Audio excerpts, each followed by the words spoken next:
Salam alaikum wa rahmatullahi wa barakatuh.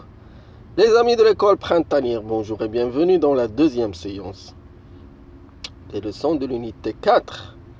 J'ai peur en lectures et expressions français pour la deuxième année du primaire.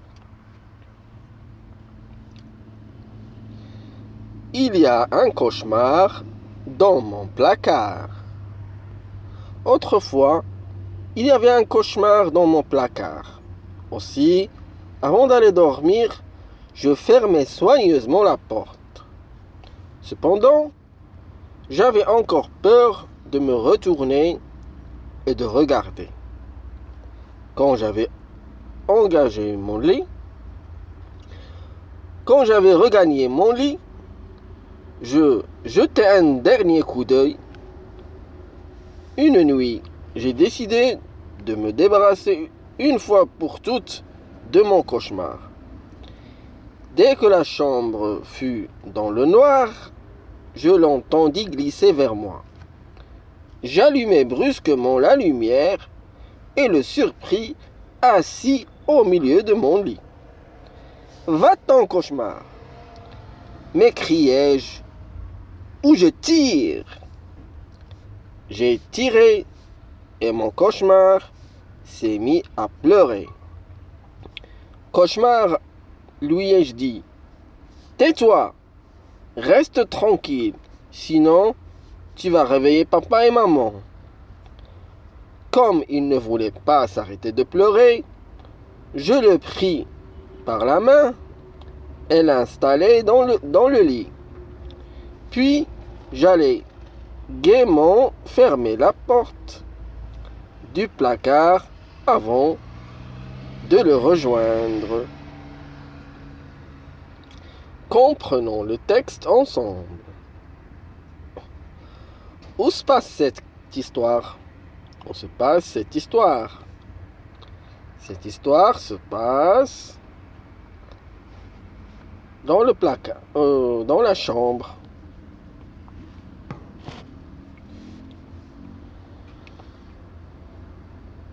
À quel moment?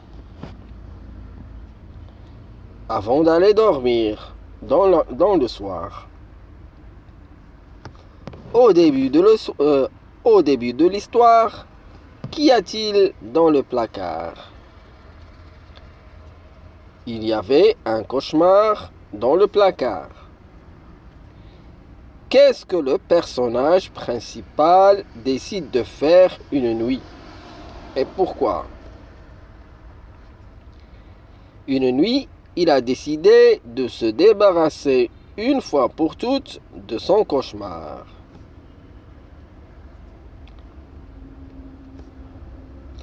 Comment le cauchemar réagit-il?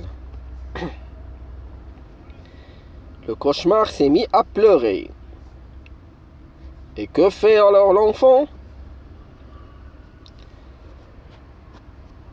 Il le prit par la main et l'installait dans le lit. À ton avis, qu'est-ce qu'un cauchemar? Un cauchemar, c'est un mauvais rêve. Lorsqu'on rêve de quelque chose qui fait peur.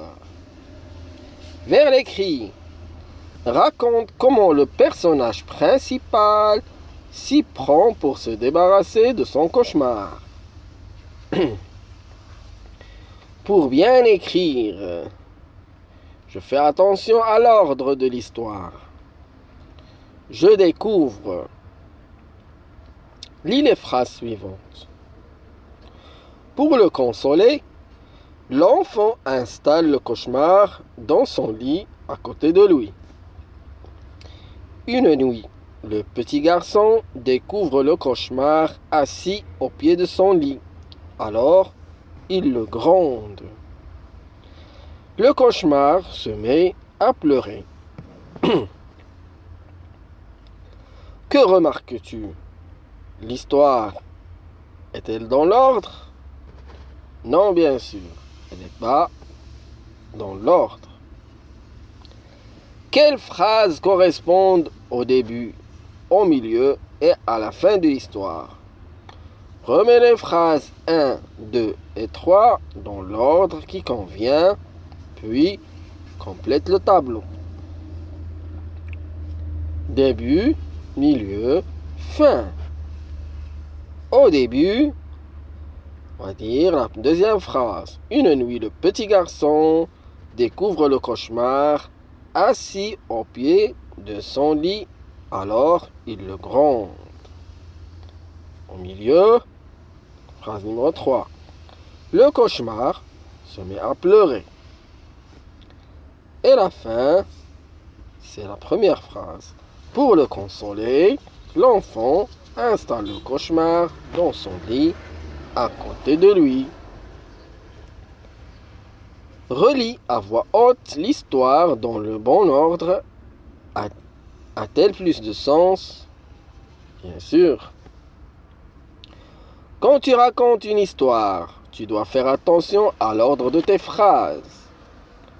Pour que ton histoire ait du sens, tu dois raconter d'abord le début, puis le milieu et la fin de l'histoire. Je m'exerce. Voici une histoire dans le désordre. Première phrase. Le crocodile l'attrape dans sa gueule. Deuxième phrase. Le petit chacal se rend chaque jour au bord du fleuve pour ramasser des crabes. Troisième phrase. Il met sa patte dans l'eau sans regarder. À l'aide des images, remets l'histoire dans l'ordre. Donc, première image, c'est la première phrase. Normalement, qu'est-ce qu'on dit? C'est la deuxième phrase. Le petit chacal se rend chaque jour au bord du fleuve pour ramasser des crabes. Deuxième image. Il met sa patte dans l'eau sans regarder. Et la troisième phrase, ou bien troisième image, le crocodile l'attrape dans sa gueule. Recopie les phrases de cette histoire dans l'ordre, le début, le milieu, puis la fin. Première phrase, son pied s'enfonce dans le trou caché par des feuilles. Deuxième phrase, une pauvre paysanne ramasse du bois dans la forêt. Et la troisième phrase, elle découvre des pièces d'or au fond du trou. Alors, on va commencer par le début. C'est la deuxième phrase. Une pauvre paysanne ramasse du bois dans la forêt. Au milieu, son pied s'enfonce dans le trou caché par des feuilles. Et à la fin, elle découvre des pièces d'or au fond du trou. Voici le milieu et la fin d'une histoire. Imagine un début qui convient, puis réécris l'histoire. Dunia installe son nouvel ami l'oiseau dans une cage, mais l'oiseau refuse soudain de chanter. Au bout de quelques jours, Dunia ouvre la porte de la cage et l'oiseau s'envole dans le ciel en chantant. Merci les amis d'avoir suivi cette leçon et je vous dis Assalamu alaikum wa rahmatullahi wa barakatuh.